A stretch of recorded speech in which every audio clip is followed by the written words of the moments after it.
নবীজি পৃথিবীতে আসাতে একটা গোষ্ঠী না খুশি হতে পারে, সেটা হলো ইবলিস। কারণ যেদিন হুজুর পৃথিবীতে এসেছিলেন সেদিন ইবলিস গড়াগড়ি দিয়ে, মাটির সাথে গড়াগড়ি দিয়ে কান্নাকাটি শুরু করে দিয়েছিল যে আজ থেকে আমার সমস্ত ছলচাতুরি বন্ধ হয়ে গেল, আমি আর পারবো না মানুষকে ধোকা দিয়ে জাহান্নামী করতে, কারণ আখির রাসূল নাজিল হয়েছে। নবীজি পাক সাল্লাল্লাহু আলাইহি ওয়াসাল্লাম পৃথিবীতে আসার দিন ঈদের দিন, খুশির দিন, আল্লাহ ওয়ালাদের জন্য, হোসেন বাহিনীর জন্য।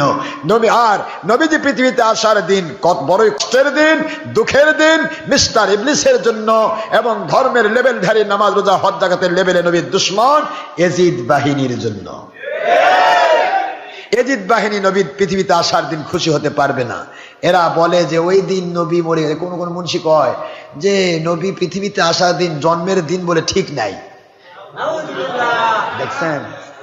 তো আমি এক জায়গাতে বললাম, ময়মনসিংহে বললাম, ভাই জন্মের দিন তো ওই মুন্সিরই ঠিক নাই, কারণ এই মুন্সিগুলা কোথায় জন্ম হয়েছে এর বাপ মাও বলা পাবে না। কারণ অনেকে আছে ওই যে এতিম খারাপ থেকে আসে, তো আমি খোঁজ পাইছি কেউ কেউ যে ডাস্টবিন থেকে কুড়ে নিয়ে আসে মানুষ করছে, এদেরই জন্মের ঠিক নাই।